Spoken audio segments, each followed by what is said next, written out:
அனைவருக்கும் வணக்கம். இப்ப பார்த்தீங்கன்னா, சட்டமன்ற தேர்தல் நிறைவடைஞ்சு முடிச்சிருக்கு. ஒவ்வொரு தொகுதியிலேயும் பதிவான வாக்குகளின் அடிப்படையில இந்த தமிழகத்தில இந்த தடவ வரலாறு காணாத அளவு ஓட்டு போட்டுருக்காங்க. எல்லா விவரமும் எல்லாருக்குமே தெரியும். எல்லாரும் நியூஸ்ல பார்த்துருப்பீங்க. இப்ப நம்ம இன்னைக்கு என்ன பேச போறோம் அப்டின்னா, ஒவ்வொரு கட்சியிலயும் இப்ப பார்த்தீங்கன்னா, சிஎம் அவர்கள் அவங்களோட கட்சியில வேட்பாளர்களை எல்லாம் கூப்பிட்டு நிலவரம். இன்னைக்கு பார்த்தீங்கன்னா, தமிழக வெற்றி கழக தலைவர் இப்ப நம்ம பேசுறதுக்கு கொஞ்ச நேரத்துக்கு முன்னாடி தான் 2ஆம் கட்ட தலைவர்கள், வேட்பாளர்கள் நெறைய பேரோட கூப்பிட்டு ஒரு கலந்து ஆலோசனை பண்றது. அப்ப எலெக்ஷன் முடிஞ்சதுக்கு அப்புறம் இன்னும் ரிசல்ட் வரதுக்குள்ள இவங்க ஆலோசனை பண்றதுக்கு என்ன காரணம் அப்படின்றத நம்ம முதல்ல விவாதிக்க போறோம். ரெண்டாவது பாத்தீங்கன்னா, இன்னைக்கு ஓட்டு மிஷின் வச்சிருக்காங்க பாத்தீங்களா, ஸ்ட்ராங் ரூம் அப்படின்னு சொல்றாங்க. கிட்டத்தட்ட 3 அடுக்கு 4 அடுக்கு பாதுகாப்பு, பதற்றமான இடங்கள்ல அதிக அளவு போலீஸ் பாதுகாப்பு, இதெல்லாம் தாண்டியுமா இவங்களால கள்ள ஓட்டு போட்டுற முடியும், மிஷினை மாத்திர முடியும் அப்படின்ற விளக்கமா நம்ம பேச போறோம். ஒருவேளை இதுக்கு முன்னாடி இந்த சம்பவங்கள்லாம் நடந்திருக்கா, தீய சக்தி எதுவும் பண்ணியிருக்காங்களா? ஏன்னா ஒரு சில இடங்கள் எல்லாம் பாத்தீங்கன்னா தீய சக்தியே வந்து காட்டி கொடுக்குற மாதிரி எல்லாம் வருது. அப்ப யார் தான் தப்பு பண்ண போறா அப்படின்ற விவரத்தை நம்ம விவரமா பேச போறோம். ஃபர்ஸ்ட் பாத்தீங்கன்னா, இந்த எலெக்ஷன் முடிஞ்சதுக்கு அப்புறம் தங்களுடைய தலைவர்கள் வேட்பாளர்களை எதுக்கு சந்திக்கிறாங்க, அதை முதல்ல கேட்டு தெரிஞ்சுக்குவோம் நம்ம. அனைவருக்கும் வணக்கம். எலெக்ஷன் முடிஞ்சு இப்போ தான் நம்ம ஃபஸ்ட்டு டிபேட் போடுறோம்.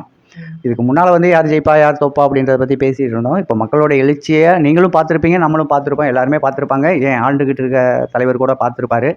அவங்க எல்லாருக்குமே கொஞ்சம் மரண பீதியை கொடுத்த மாதிரியான ஒரு நிகழ்வு தான் கண்ணுக்கு முன்னால் அவங்களுக்கு வந்து போயிருக்கும்ல.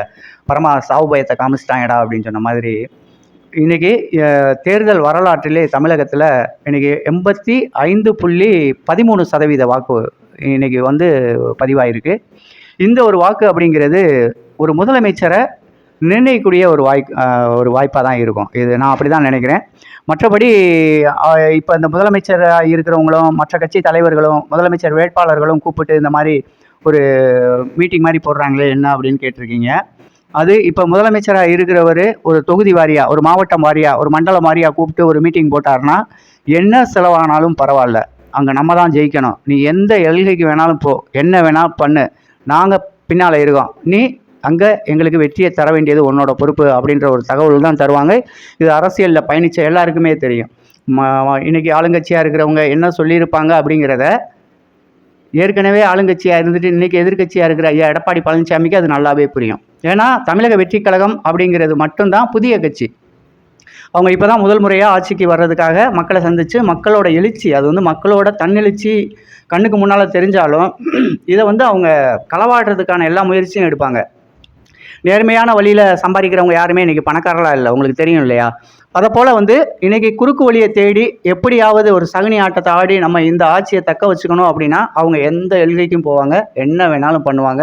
அதுக்கு ஒரு எடுத்துக்காட்டு இன்றைக்கி நடந்து முடிந்த 234 தொகுதியில் எந்த தொகுதியில் சண்டை இல்லை, எந்த தொகுதியில் திமுக கள்ள ஓட்டு போடலை, யாராவது ஒருவர் கமெண்ட் பாக்ஸில் சொல்லுங்கள். எங்கள் தொகுதியில் நேர்மையாக நடந்துச்சு, எங்கள் தொகுதியில் யாருமே இடைஞ்சல் பண்ணலை, திமுக காரங்க இடைஞ்சல் பண்ணலை, அதிமுக காரங்க இடைஞ்சல் பண்ணலை.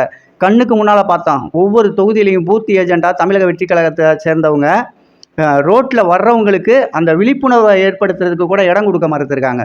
இது எத்தனை பேர் எத்தனை தொகுதியில் நடந்துச்சு, நீங்கள் எந்த அளவுக்கு கஷ்டப்பட்டீங்கன்றதை உங்கள் கமெண்ட் பாக்ஸில் கண்டிப்பாக நம்மளோட சேனல் கமெண்ட் பாக்ஸில் சொல்லுங்கள், நான் பதில் சொல்கிறேன். நிறையா விடயங்களை நம்ம இலைமறை காய் போல் மறைச்சி தான் பேச வேண்டியிருக்கு. ஏன்னா இந்த தீய சக்தியோட ஆட்டம் அப்படிங்கிறது எல்லாரையுமே தேடிட்டு இன்றைக்கி இவங்கெல்லாம் வெளி உலகத்துக்கு காமிச்சிட்டே இருக்காங்க, காமிச்சு கொடுக்குறாங்க. இவங்கெல்லாம் இருக்கக்கூடாதுன்னு நினைக்கிற அளவுக்கு நம்மளையும் அடித்து இறக்குவாங்க. இல்லை, இப்போ நேற்று கூட பார்த்தீங்கன்னா ஒரு கர்ப்பிணி பெண்ணை தாக்கியிருக்காங்க நாம் தமிழர் கட்சியை சேர்ந்தவங்க. அது போக துறைமுகம் வேட்பாளர் சினோரா அசோக் அவர்கள் மேலே சேகர்பாபு அவர்கள் நேரடியான தாக்குதல் நடத்தியிருக்காரு. நிறைய இடங்களில் பூத் ஏஜெண்டாக போன தமிழக வெற்றி கழக இளைஞர்கள் வந்து விஜய் அவர்களுடைய காஸ்டியூம் நேற்று பார்த்தீங்கன்னா தமிழ்நாடே வந்து ஒரே காஸ்டியூமில் இருந்திருக்கும். அந்த மாதிரி பூத் ஏஜென்ட்டுகள் டிவிகே சார்ந்தவங்க யாருமே விஜய் அவர்களோட காஸ்டியூமில் உட்காரக்கூடாது அப்படின்ற ஒரு சில இடங்கள்ல அதுக்கும் மறுப்பு தெரிவிச்சிருக்காங்க. இவ்வளோதையும் தாண்டி மக்கள் வந்து கிளாம்பாக்கம் பேருந்து நிலையத்தில் தங்களோட சொந்த ஊருக்கு திரும்ப போகும்போது பஸ்ஸை நிறுத்தியிருக்காங்க. அப்ப என்னென்ன இடைஞ்சல்கள்லாம் கொடுக்க முடியும்? அதுக்கு காரணம் பார்த்தீங்கன்னா, நான் ஏற்கனவே சொன்ன மாதிரி கிளாம்பாக்கத்தில் அவங்க டிவிகேன்னு கத்துனது தான் ஒரு காரணம். அப்ப அவங்கெல்லாம் டிவிகேக்கு தான் வாக்களிக்க போறாங்க, வாகனத்தை நிறுத்து, ஓட்டு சதவீதத்தை குறை அப்படின்னா அந்த மாதிரி தான் நேற்று நடந்திருக்கு. இப்போ இந்த தாக்குதல் இந்த கர்ப்பிணி பெண்ணை கூட பார்க்கலைன்னா இது என்ன, எனக்கு ஒன்றும் புரியல. அதாவது 2 விடயம் நீங்கள் பேசியிருக்கீங்க. ஒன்று வந்து நம்ம சென்னையில் நடந்த நம்ம தமிழக வெற்றி கழக வேட்பாளர் தாக்கப்பட்டது, அதுவும் ரவுடி பாபுவால். ரவுடி பாபுன்னு சத்தமாகவே சொல்லலாம். அவரை நாங்கள் வந்து பழைய தொழிலுக்கே அவர் மீண்டும் போகிறதுக்கான வழிமுறையை ஏற்படுத்திக்கிட்டு இருக்காரு. ஏன்னா அந்த தொழில் மறந்துருச்சு நமக்கு கொஞ்சம். நம்ம ஒரு அமைச்சர், அதாவது எம்எல்ஏ அமைச்சர் அந்த மாதிரி வந்துட்டோம், திருப்பி வந்து நம்ம அந்த பழைய லெவலுக்கு இறங்கி போகணும்னா நம்மளோட ஸ்ட்ராங்கை காமிச்சா தானே இந்த பதவியெல்லாம் போய் நம்ம வீட்டுக்கு போகும்போது நம்ம ஏரியாவுக்குள்ளே ரவுடியாக திரியலாம் வாய்ப்பே இல்லை. நீங்கள் ரவுடியாக திரியணும்னு யாராவது ஒருத்தர் ரோட்டில் இறங்குனீங்கன்னா தமிழக வெற்றிக் கழக தலைவர் விஜய் அவர்களின் ஆட்சியின் கீழ் எந்த ரவுடியுமே இருக்க முடியாது. அடிச்சு உடச்சி எல்லாரையும் தூக்கி உள்ளே போட்டிருப்பாரு, இல்லைன்னா வேறு ஏதாவது ஒன்று பண்ணி ஜோலியை முடிச்சு விட்ருவாங்க. வெளியில் நடமாட முடியாது. பெண்களுக்கான காவல் அப்படிங்கிறதுல தலைவர் விஜய் வந்து மிகப்பெரிய முன்னெடுப்பை கொடுத்துருக்காரு. பெண்கள் பூரா முழுசாக நம்புகிறாங்க. இன்றைக்கி தமிழக வெற்றி கழகத்துக்கான வாக்கு சதவீதம் இவ்வளோ ஏறி இருக்குது அப்படின்னு ஒரு கணிப்பு சொல்கிறாங்கன்னு சொல்கிறீங்களா? அது சத்தியமாக உண்மைங்க. இன்றைக்கி தமிழக வெற்றி கழக தலைவர் விஜய்க்காக தான் இத்தனை பேர் வெளியில் வந்து வாக்களிச்சிருக்காங்க. மற்றபடி வந்து இப்போ நான்லாம் கூட பல எலெக்ஷனில் வந்துட்டு சாதாரணமாக எடுத்துக்கங்களேன். இப்போ நான் மதுரையில் இருந்துட்டு சிவகங்கை நம்ம சொந்த ஊரில் போய் ஓட்டு போடணுமா, இங்கேருந்து போய் ஒரு 30 ரூபா 35 ரூபா செலவழிச்சு பஸ்ஸில் போய் அந்த ஓட்டை போட்டு சரி அது ஒரு நாள் வேலை பார்த்தோம்னா ஒரு 400 300 அப்போலாம் 300 400 சம்பளம் கிடைக்கும்டா. இதை போய் வைங்க எப்படினாலும் இந்த வேலையை தான் நம்ம போகலைனாலும் நம்ம ஓட்டை வைங்க போட்டுருவாங்க. ஏன்னா இன்றைக்கி அதுதான் நடந்துகிட்டு இருக்கு. இப்போ நான் போகலை ஓட்டு போட போகலை அப்படின்னு தெரிஞ்சிச்சுன்னா என் ஓட்டை அங்கே இருக்க எவனா என் அங்காளி பங்காளி போட்டுருவேன். பங்காளி ஓட்டை போட்டாச்சு பங்காளி நீ ஒன்றும் கவலைப்படாத அப்படின்ற மாதிரி தகவல்லாம் நம்ம காதுப்படவே நிறையா கேட்டிருக்கோம் பல வருடங்களுக்கு முன்னாலே. இன்றைக்கி நடத்துறது கிடையாது.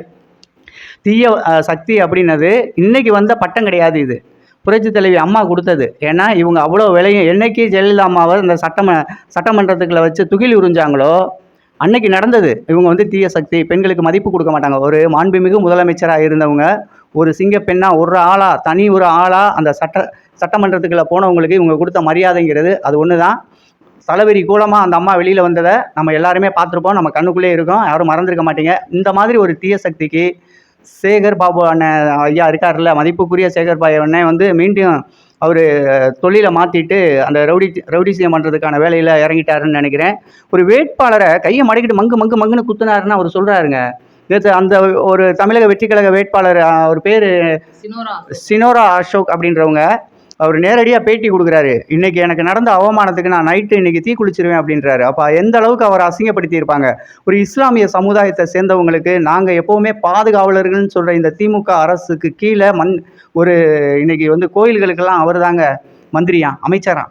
அப்பேற்பட்ட அவர் ஒரு இஸ்லாமிய சகோதரரை ஒன்னால தாண்டா நான் ஏதோ ஒரு கேட்கக்கூடாத ஒரு கேள்வியை கேட்டு இவங்கெல்லாம் உள்ளே வர்றாங்க, உங்களை மாதிரி ஆள் இது ஏன் தொகுதி, ஏன்னா உங்கள் அப்பா ஆத்தா சம்பாரிச்சு கொடுத்த ரோடா வீடா நாடா இது உன் ஒருத்தனுக்கு சொந்தம் சொல்லிட்டு தெரியறதுக்கு நல்லா இல்லை. இது நீங்கள் பண்ணுறது யானை தான் தலையிலேயே மண்ணள்ளி போட்டுக்கிறதுக்கு சமமாக நீங்கள் இந்த வட்டம் போட்டுட்டீங்க. அதுக்கு உங்களால் முடிஞ்சது ஒரு திராவிட முன்னேற்ற கழகன்ற ஒரு கட்சியே இல்லாத நேரத்துக்கு கொண்டு போகிறீங்க. வாழ்க்கையில் நீ மாதிரி ஒரு காலத்தில் எங்கள் பிள்ளைகள்லாம் இப்போ ஜனதா அப்படின்னு ஒரு கட்சி இருந்துச்சான், அது இன்றைக்கி ஜனதா தளம் அப்படின்னு பிஜேபி பெருசாக வந்திருக்கு. ஏருளவன் சின்னத்தோட ஜனதான்னு ஒரு கட்சி இருந்துச்சு, அப்படி ஒரு கட்சி இருந்துச்சா அப்படின்னு கேட்குற மாதிரி காங்கிரஸ் அப்படின்னு ஒரு கட்சி இருந்துச்சான்னு இப்போ கேட்டுக்கிட்டு இருக்கோம்ல, அந்த மாதிரி திமுகன்னு ஒரு கட்சி இருந்துச்சா அப்படின்னு கேட்குற நிலைமையை இந்த தமிழ்நாட்டு மக்கள் ஏற்படுத்துவாங்க. இது சத்தியம். ஏங்க கொஞ்சம் நஞ்சு அடிக்கிறாங்க, எங்கே போனாலும் அடிக்கிறாங்க, எங்கே போனாலும் சரி. ஒன்றும் இல்லை, இப்போ நான் ஒயிட் கலர் ஷர்ட்டு இந்த பிஸ்கட் கலர் பேண்ட்டு போட்டிருக்கேன்னா அவன் டிவி கேடா, அவன் உள்ளே வரான்டா, ஓட்டு போட விடாதீங்கடா. ஏங்க நேற்று நடந்த சம்பவம், பூத்துக்குள்ளே ஒயிட் கலர் சட்டை பிஸ்கட் கலர் பேண்ட்டு போட்டுக்கிட்டு உட்காரக்கூடாதுன்னு ஏதாவது சட்டம் போட்டிருக்காங்களா? மதுரை தொகுதியில் இந்த சம்பவம் நடந்திருக்கு. மிகப்பெரிய சண்டை நடந்து நம்ம தமிழக வெற்றி கழக சகோதரர்கள் பேண்ட்டு தானடா ஓடா அப்படின்னு சொல்லிட்டு கருப்பு கலர் பேண்ட்டு ஜீன்ஸ் எடுத்து மாட்டிக்கிட்டு வந்து பூத் ஏஜெண்டா உள்ளே உட்காந்துருக்காங்க. அதே மாதிரி காலையில் அங்கேயே ஒரு சகோதரனோட ஓட்டை 3 வருஷமாக ஒருத்தன் போட்டுக்கிட்டு இருக்கேன். ஆனால் அந்த ஓட்டு நான் போடலை அப்படின்னு போன உடனே காது வச்ச மாதிரி பரவாயில்ல நீங்கள் வந்ததுக்கு உங்கள் ஓட்டை போட்டுட்டு போங்கன்னு மைய தடவி எவன் ஓட்டை போட சொன்னாங்கன்னு தெரில. ஆல்ரெடி அவர் ஓட்டை வேற ஒருத்தர் போட்டிட்டாரு, இந்த பையனோட ஓட்டை இவனை போட வச்சுருக்காங்க. அப்போ என்ன பூத்திய உள்ளுக்குள்ளே இருக்க ஆஃபீஸர் இருக்காங்க, என்ன நடக்குது, என்ன நேர்மையான முறையில் இந்த தேர்தல் நடந்திருக்கு? நான் தேர்தல் அதிகாரிகள் ஐயா உங்கள்கிட்ட நான் ஒன்று கேட்குறேன்யா, எல்லாருக்கும் பணம் கொடுத்தாங்கன்னு இத்தனாயிரம் வீடியோ பார்த்தீங்கல்ல, இதுதான் உங்கள் நேர்மையா? எனக்கு ஒரே ஒரு ஆசைங்கய்யா, ஒரு தமிழகத்தின் முதல்வராக இருக்கிறாங்க, இந்தியாவின் பிரதமராக இருக்கிறாங்க, ஒரு எம்எல்ஏவாக இருக்காங்க, எம்பியாக இருக்காங்க, யாராக வேணால் இருக்கட்டும், மக்கள் சக்தி மக்கள் தீர்மானிக்க போகிறாங்கன்னு தெரியுதுல, அவங்களோட ஒரு முதலமைச்சரோட பதவி காலம் முடியுதுன்னா அவங்கள மொத்தமாக கணக்கை முடித்து வெளியில் அனுப்பிடுங்க. ஒரு கவர்னரோ நம் நாட்டின் குடியரசுத் தலைவரோ அந்த பதவியை கையில் எடுத்துக்கிட்டு அவங்களுக்கு கீழே அந்த எலெக்ஷனை நடத்துங்க. 1 மாதம் உங்களுக்கு கீழே நாங்கள் வேலை பார்த்துட்டு போகிறோம், உங்களுக்கு எங்களையும் நீங்கள் ஆண்டுட்டு போங்க. ஒரு அரசு அதிகாரி தானே நீங்கள். அப்படி இருக்கும்போது காவல்துறை உங்கள் கட்டுப்பாட்டில் இருக்கும். பவரும் தீஞ்சு போன காபாந்த அரசராக இருக்கிறவர் கையில் இருக்குது. காவல்துறையை அவங்க தான் வச்சுக்கிறாங்க. மித்த இருக்க அரசு ஊழியர்கள் பூரா அவங்க சொல் பேச்சு கேட்குறவங்களா இருக்காங்க. இவ்வளவையும் அவங்க கண்ட்ரோலுக்குள்ளே வச்சுக்கிட்டு நீங்கள் நேர்மையான முறையில் எப்படி ஐயா ஒரு தேர்தலை நடத்த முடியும்? இது நான் படிக்காதவன், வெறும் 4வது தான் படிச்சிருக்கேன், ஃபெயிலு. ஐயா என் மண்டைக்கு என் அறிவுக்கு எட்டினதை நான் கேட்குறேன். ஒரு அதிகாரம் கையில் இருக்கக்கூடிய ஒரு நபரின் கீழ் இந்த தேர்தல் இவ்வளவு நாள் நடந்துக்கிட்டு இருக்க மாதிரியே நடந்துச்சுன்னா அங்கே நேர்மை உண்மை இருக்குமா? அவங்கள முழுசாக தொலைச்சி தலைமுழுகிட்டு புத்துயிர் பெற்றார் போல் நீங்கள் எடுத்துக்கங்க. ஒரு கவர்னரின் கீழ் இந்த ஆட்சி ஒரு மாதம் நடந்தே ஆகணும். எந்த மாநிலத்துக்காக இருந்தாலும் சரி, எங்கேயா இருந்தாலும் சரி, அரசின் கையில் ஒரு முதலமைச்சராக ஏற்கனவே பதவியில் இருக்கிறவரே இந்த எலெக்ஷனை நடத்தினா இனியும் வருங்காலங்களில் ஓட்டு போட நாங்கள் சுதந்திரமாக பள்ளிக்கூடத்துக்குள்ளே போக முடியாத சூழ்நிலை தான் வரும். ஏன்னா எங்கே பார்த்தாலும் அடிக்கிறாங்க. இதிலே சிஆர்எஃப்சி அந்த போலீஸார் நிற்கிற இடங்களில் தான் நேர்மையாக நடக்குது. அவங்க தான் அடித்து விரட்டுறாங்க. 2 வீலர்காரங்க கூட அந்த சந்துக்குள்ளே பொத்துக்கிட்டு போக முடியாது. ஆனால் நடந்து போனதுக்கப்புறம் உள்ளுக்குள்ளே அந்த அளவுக்கு பந்தோபஸ்து கிடையாது, எதுவுமே கிடையாது. பேருக்கு தான் எல்லாமே. அந்த காவல்துறை சிஆர்எஃப் போலீஸாருக்கு நிழல் கூட இல்லை. நேற்று வாக்களிக்க போன இடத்துல நாங்கள் அவ்வளோ வசதி பண்ணி கொடுத்துருக்கோம். அவர் மொட்டை வெயிலில் நின்றுக்கிட்டு இருக்கார், ஒத்தாளாக ஒரு துப்பாக்கி வச்சுக்கிட்டு. இதெல்லாம் வீடியோவாக போட்டோம்னாக்க நம்ம நாடு, நம்ம தமிழ்நாடோட மான மரியாதை வீணாக போயிருமேன்ட்டு பாதியை மறைக்க வேண்டியிருக்கு நம்மளே. இப்போ என்னன்னா, இது எல்லாமே நம்மளுக்கும் தெரிஞ்சு நடக்குது, தேர்தல் கமிஷனுக்கும் தெரிஞ்சு நடக்குது. அதனால தானே அவங்களுக்கு பேர் கமிஷன் வாங்குறதுனால தான் கமிஷன். சரி, நம்ம அதை ஒதுக்கிடுவோம். இப்போ எல்லாமே முடிஞ்சிருச்சு. ரொம்ப கஷ்டப்பட்டு தமிழக வெற்றி கழக இளைஞர்களோ இல்லை மற்ற கட்சியோட பூத் ஏஜென்ட்டோ எவ்வளவோ சிரமப்பட்டு அந்த வாக்குகளை பதிந்து ஒரு வழியாக அந்த மிஷினை எடுத்து கொண்டுட்டு போய் வண்டியில் வச்சு இன்றைக்கி ஸ்ட்ராங் ரூம் அப்படின்ற இடத்துல கொண்டு போய் வச்சிட்டாங்க. அதுக்கு கிட்டத்தட்ட 3 அடுக்கு 4 அடுக்கு பாதுகாப்பு, கான்ஸ்டபிள் முதல் லைன் 2வது லைன் எஸ்பி டிஎஸ்பிலாம் சுற்றி வந்ததுக்கப்புறமா இப்போ உள்ளே வச்சிருக்கிறதுக்கு பாதுகாப்பு எப்படி இருக்கும்? என்ன தான் சிசிடிவி போட்டிருக்கேன்னு சொல்கிறாங்க. இன்றைக்கெல்லாம் கூட பார்த்தீங்கன்னா ஒரு பத்திரிக்கையாளர் உள்ளே போயிட்டாங்கன்னு ஒரு போலீஸ் அதிகாரி அம்மா அவ்வளோ தூரம் கத்திட்டு இருந்தாங்க. அப்போ இந்த சம்பவங்கள்லாம் நடக்குமா? நடந்திருக்கா? இதுக்கு முன்னால் அந்த மிஷினை என்ன பண்ண முடியும்? எதுவும் மாற்று ஓட்டுகளை போட்டு விட்ருவாங்களா? என்ன காரணம்? அதாவது இதுக்கு மேலால் நிறையா நடந்திருக்கு. அது நமக்கு முன்னால் அரசியலில் பயணித்த அரசியல்வாதிகளுக்கெல்லாம் தெரியும். மாற்றுக் கட்சியிலேருந்து வந்த நமது சகோதரர்களுக்கும் நல்லா தெரியும். ஏன் மாற்றுக் கட்சியிலேருந்து வந்தவங்களுக்குலாம் நல்லா தெரியும்னா, நம்ம அந்த வேலையை தானே பார்த்துக்கிட்டு இருந்தோம் அவங்கள்ட்ட. இன்றைக்கி தானே ஒரு தூய சக்தி வருதுடா, இவங்களுக்கு பின்னால் நம்ம போயிடுவோம், நமக்கு மிச்சம் இருக்கிற காலத்துலையாவது நமக்கு நல்ல பால் ஊற்றட்டும். இந்த நாசமாக போனவங்களோட சேர்ந்து பெண்களுக்கு பாதுகாப்பு இல்லை, குழந்தைங்களுக்கு பாதுகாப்பு இல்லை, கரண்ட் பில் ஏறி போச்சு, பஸ்ஸில் ஏறினா ஓசின்னு திட்டுறாங்க, எல்லாமே நாசமாக போச்சு. இன்னும் மிச்சம் மீதி இருக்கிற 5, அதாவது எடப்பாடி ஐயா போகும்போது 4,75,000 கோடி ரூபா தான் கடனோட போனார். அவங்களும் 10 வருஷம் ஆட்சி அமைச்சிட்டு போனாங்க. ஆனால் இவங்க வந்த இந்த 4 வருஷத்தில் பாருங்கள் 6 லட்சம் கோடி ரூபா எக்ஸ்ட்ரா வாங்கியிருக்காங்க ஒவ்வொருத்தன் தலையிலையும். இன்றைக்கி எனக்கு பிள்ளை பிறக்க போகுது, எனக்கு பேரம்பேத்தி பிறக்க போகிறேன், உங்களுக்கு பேரம்பேத்தி பிறக்க போகிறேன்னா அந்த குழந்தைக்கும் 1.5 லட்சம் ரூபா கடை வாங்கியிருக்காங்க. இதே சூழ்நிலையில் மீண்டும் இவங்களே வந்தாங்கன்னா என்ன ஆகும்னு தான் நம்ம பேசணும். இவங்க வரக்கூடாதுன்னு சொல்லலை. இவங்களே வந்தாங்கன்னா என்ன ஆகும்? நம்ம பெண் பிள்ளைகளுக்கு பாதுகாப்பு இல்லை. நமக்கான பாதுகாப்பு யார் தருவா? ஏன்னா அங்கே தானே நம்ம இருக்கிறோம். ஏன்னா அவங்க பேசுகிறது தானே நம்ம காதில். என்னடா இப்போ நம்ம காது படவே இவ்வளோ பேசுகிறாங்க, நாளைக்கு நம்ம சந்ததிகள்லாம் என்ன ஆகும்? இன்றைக்கி இவங்க கூடயே நம்ம காலம் பூரா வாழை பிடிச்சிக்கிட்டே தெரிய முடியுமா? நாளைக்கு இவங்களை எதிர்த்து பேசணுன்ற ஒரு சூழ்நிலை வந்துச்சுன்னா நம்மளையும் இப்படி தானே அடிச்சு விடுவாங்க. ஏன்னா இவங்க என்ன வேணாலும் பண்ணுவாங்க. இப்போ நான் இருக்கேன், அவங்களுக்கு சொல்கிறதுக்கெல்லாம் அப்படியே மண்டே ஆட்டுற வரைக்கும் தான் சூப்பரு, நம்ம பிள்ளைப்பா, அவனெல்லாம் அப்படியே பார்த்து ரைட்டு, நம்ம பிள்ளை வந்தால் போனால் அப்படியே சரி பண்ணி விட்ருங்க. என்னப்பா ஸ்டேஷனில் போலீஸ் ஸ்டேஷன்லாம் அதிகாரிகள்லாம் நீங்கள்லாம் இருக்கீங்க ஐயா, பெரிய பெரிய ஆளையெல்லாம் ஜட்டியோடு உட்கார வச்சு அடித்தவங்க நீங்கள். இன்றைக்கி அவங்களுக்கெல்லாம் மஞ்சள் பூசிக்கிட்டு உட்காந்துக்கிட்டு நீங்கள்லாம் வந்துக்கிட்டு இவங்கெல்லாம் வெட்டிங்கய்யா. தயவு செஞ்சு நீங்கள் தான் உயர்ந்தவங்க போலீஸார் ஐயா, நீங்கள் தான் இந்த நாட்டை காக்குறீங்க. நீங்கள் உங்களை ஒரு தப்பான வழிகாட்டலோட மக்கள் மத்தியில் உங்களுக்கு தவறான ஒரு பேச்சை எடுத்து கொண்டு போய் காமிச்சு கொடுத்துட்டு இருக்காங்க. இதுக்கு நீங்கள் இடம் கொடுத்துறாதீங்கய்யா. இவன் வருவான் போவேன், 5 வருஷம் கழிச்சு ஓட்டு போடுவோம், போடாமல் இருப்பான், அவன் போய் தொலைஞ்சிருவான் வீட்டுக்கு. ஆனால் நீங்கள் அப்படி இல்லையா, 58 வயசு 60 வயசு வரைக்கும் எங்கள் காவல் தெய்வங்க. நீங்கள் நேர்மையானவங்க. இன்றைக்கி ஒரு சிங்க பெண்ணியா, ஒரு பொம்பளை பிள்ளையா, அம்மா தாயே, நீ உனக்கு 100 கோடி வணக்கம் சொல்லுவோம்மா. நீ உண்மையிலே எந்த கட்சிக்கு சப்போர்ட் பண்ணியா, யாருக்கு சப்போர்ட் பண்ணியா, அதெல்லாம் நாங்கள் பேசலை. நீதி தவறாத ஒரு நீதி தேவதையாக எங்கள் கண்ணுக்கு தெரிஞ்சிங்கம்மா.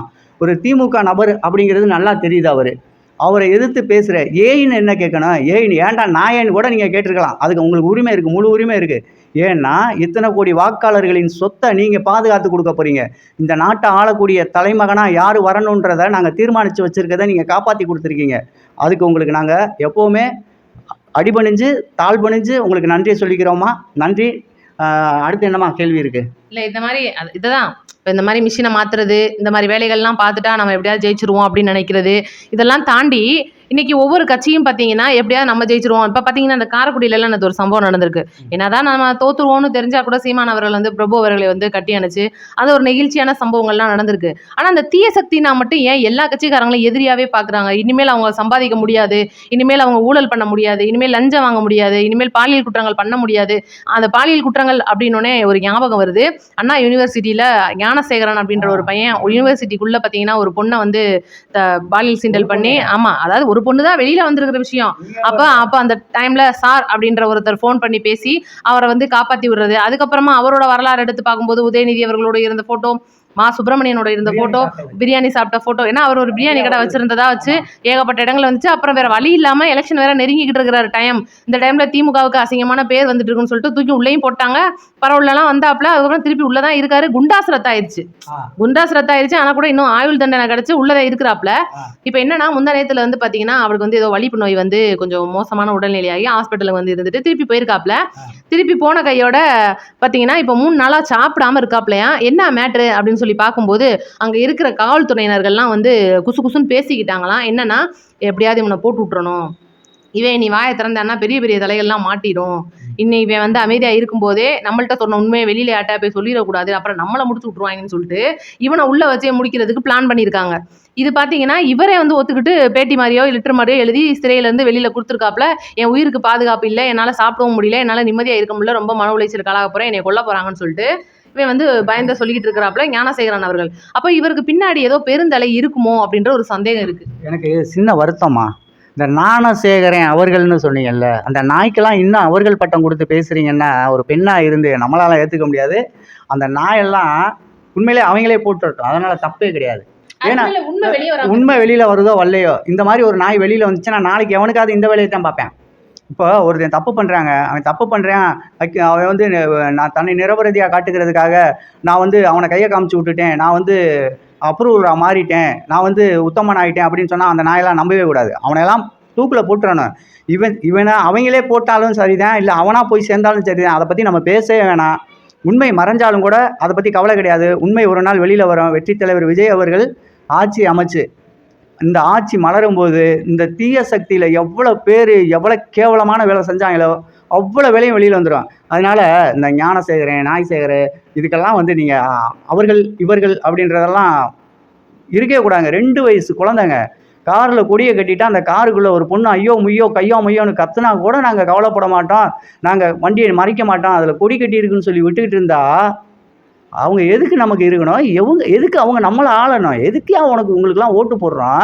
எங்களுக்கு காவல் காக்கணும், எங்கள் கூட நீங்கள் இருக்கணும், எங்கள் நல்லது கெட்டதில் பங்கெடுத்துக்கணும், எனக்கு பாதை வேணும், இந்த பாதையை பண்ணி தரணும், நான் வரி கட்டுறேன், என்னை போல் கோடிக்கணக்கான மக்கள் வரி கட்டுறாங்க, இந்த வரியெல்லாம் ஒன்று சேர்த்து வச்சு இந்த காசெல்லாம் மொத்தமாக நீங்கள் சேகரித்து இந்த மக்களுக்கே நீங்கள் செலவழிக்கணும். அப்புறம் நாங்கள் சுவிஸ் பேங்க்லாம் எப்படி போட முடியும்? நான் இங்கே காமெடி பண்ணிக்கிட்டு வரி கட்டுறாராம், அது வந்து மக்களுக்கு நல்லது செய்யணும். அது இல்லை, அதான் மக்களே இன்னைக்கு பார்த்தீங்கன்னா மதுபான கடை மூலியமாக ஏகப்பட்ட பல்லாயிரக்கணக்கான கோடிகள் வருது. அதை வாங்கி ஒருத்தர் லவுட்டிட்டு கரூர்லேருந்து கோவைக்கு வந்தாப்புல கடைசியில் பார்த்தீங்கன்னா ஓட்டு போடவே போகலை. அப்ப வெளியில தெரியுது ஓட்டு போட போகல அப்படின்றத விட அவர் ஓட்ட வேற யாரோ போட்டிருப்பாங்க, அது வேற விஷயம்.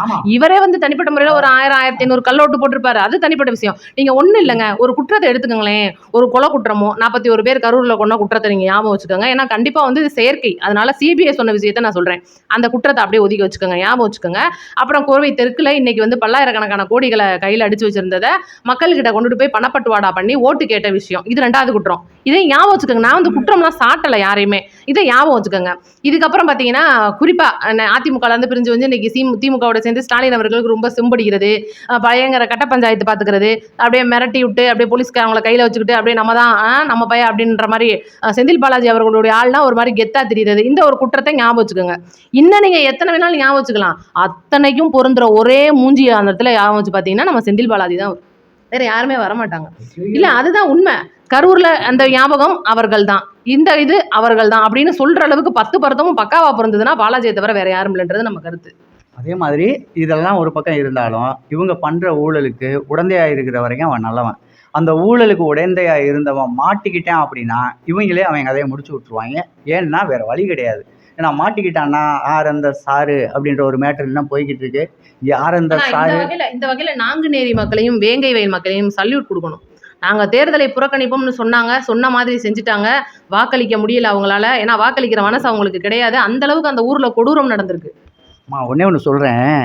நீங்க வாக்களிக்க மாட்டேன், வாக்களிக்க முடியாது அப்படின்னு ஒதுங்குனதுனால உங்களுக்கு என்ன கிடைச்சிச்சு? உங்க சட்டம் உடனே வந்து உங்களுக்கு நீங்க கேட்டத அந்த கொலை குற்றவாளிய புடிச்சு குடுத்துட்டாங்களா? அந்த மலத்த கடந்தவன் இவன் தான்னு சொல்லிட்டு அவன புடிச்சு உள்ள வச்சுட்டாங்களா? ஏதாவது நடந்துச்சா? நீங்க ஜனநாயக கடமையாற்ற தவறிட்டீங்க.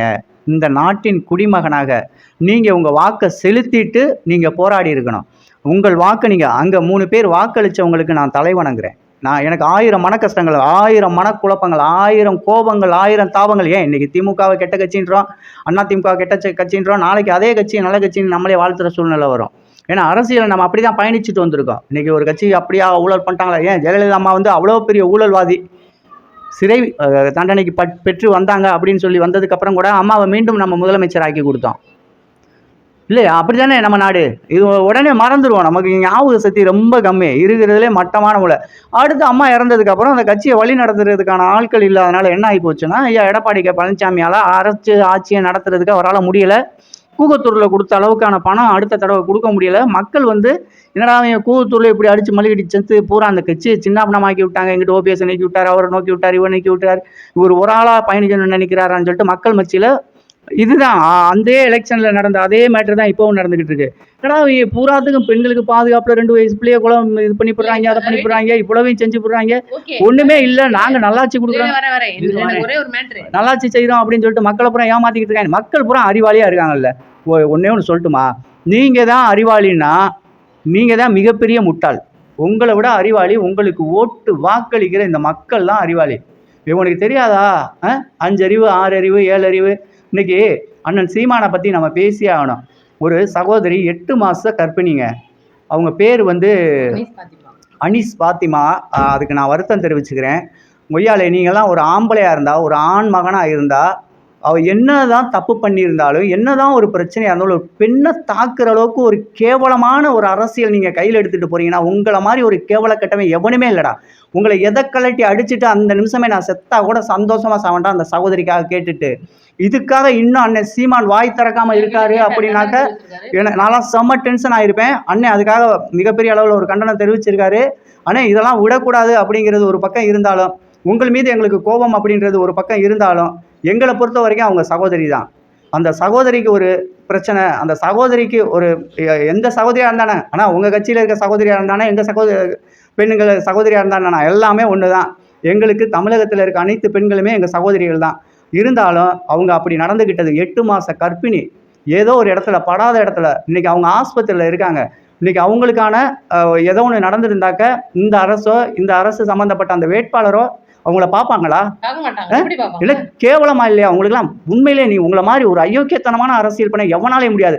நீங்களே ஜெயிச்சுட்டு போங்கடா, நாங்களாம் செத்துட்டு கூட போகிறோம்டா, வேணாம்டா, எங்களை விட்டுருங்கடா அப்படின்னு சொல்லிட்டு ஓடுற அளவுக்கு ஆக போகுது.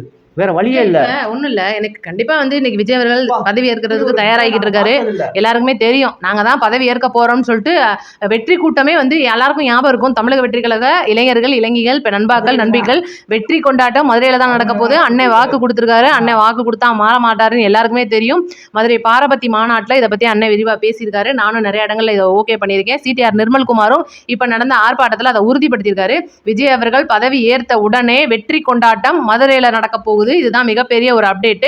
இதை பத்தி நம்ம அடுத்தடுத்து நிறைய பேச வேண்டியிருக்கு. நம்ம சேனலை ஆன் பண்ணி வைங்க. நிறைய இந்த படி நம்ம கலந்துரையாடல் வரும். லைக் அண்ட் சப்ஸ்கிரைப் பண்ணிடுங்க. உங்க கமெண்ட்டை மறக்காம சொல்லிட்டு போயிருங்க. நன்றி, வணக்கம். அனைவருக்கும் நன்றி, வணக்கம். இருங்கம்மா, நான் ஒன்றுமே சொல்லலை. அவங்களுக்கு ஒரு வார்த்தையை சொல்லிட்டு போகிறேன். பாவம், ஓட்டு போட்டவங்க நம்ம சேனலை பார்த்துக்கிட்டு இருக்காங்க. நம்ம உறவுகள், நம்ம சொந்தங்கள், நம்ம வெற்றி தலைவர் விஜய் அண்ணா என்ன பண்ண போகிறாரு, எப்படி இருக்குது நிலவரம், இதெல்லாம் தெரிஞ்சுக்கணும்னு ஆசைப்படுவாங்க. நீ வாட்டுக்கு பொசுக்குன்னு லைட்டை மாத்துற மாதிரி என்ன பிள்ளை எப்படி இருக்குது பாருங்கள் விஜய் என் தங்கச்சியை. நாங்கள் என்னத்தையோ தம்பியை அப்படியே போயிட்டுருப்போம். மச்சான் வந்துரியா, நாளைக்கு நேர்த்திக்கடன்லாம் வச்சுருக்காங்க, சீக்கிரமாக கூட்டிகிட்டு போய் அந்த நேர்த்திக்கடனை செலுத்திட்டு அப்படியே உட்கார வச்சு ஒரு வீடியோ போட சொல்லிடுவோம். ஏன்னா சொல்லிட்டு செஞ்சால் விளம்பரம், செஞ்சுட்டு சொன்னால் அதுதான் புனிதம். வெற்றி தலைவர் விஜய் அவர்கள் வெற்றி பெற்றார் அப்படின்ற அந்த செய்தி கேட்கும்போது நாங்கள் நேர்த்திக்கடன் செலுத்திட்டு உங்கள் முன்னால் வந்து நிற்போம். மற்றவர்கள் மாதிரி விளம்பரத்துக்காக நாங்கள் அதை கொடுக்க போகிறோம், இதை செய்ய போகிறோம், அதை பண்ண போகிறோம் அப்படின்னு சொல்லிட்டு சாமிக்கிட்ட போய் எனக்கு நீ வெற்றியை கொடுக்கல, அதனால் நான் நேர்ந்துக்கிட்ட நேர்த்திக்கடனை உனக்கு செலுத்த முடியாது அப்படின்னு நாங்கள் சொல்ல விரும்பலை. நாங்கள் முதல்ல நேர்த்திக்கடனை அந்த எங்கள் குலதெய்வம் சாமிக்கு கொடுத்துட்றோம். ஆனால் எங்களுக்கு அந்த தெய்வம் எங்களுக்கான ஒருத்தரை, எங்களை ஆளக்கூடிய ஒரு தகுதியுடைய ஒரு அண்ணனை எங்களுக்கான முதலமைச்சராக அவர் எங்களுக்கு செஞ்சு தருவார். எங்கள் கையில் தான் வெற்றி. எங்கள் அண்ணன் தான் முதலமைச்சர். வெற்றி தலைவர் விஜய் அவர்கள் வாழ்க. குறைஞ்சபட்சம் 2,65,00,000 வாக்குகள் வாங்கக்கூடிய ஒரே தலைவன் இன்றைக்கி தமிழ்நாட்டில் விஜய் தான். எழுதி வச்சுக்க. நடக்கலைனாக்கா அடுத்த வீடியோவில் என்கிட்ட கேளு. 4ஆம் தேதிக்கு மேலே இந்த மேட்டரை பற்றி பேசுவோம். நன்றி, வணக்கம்.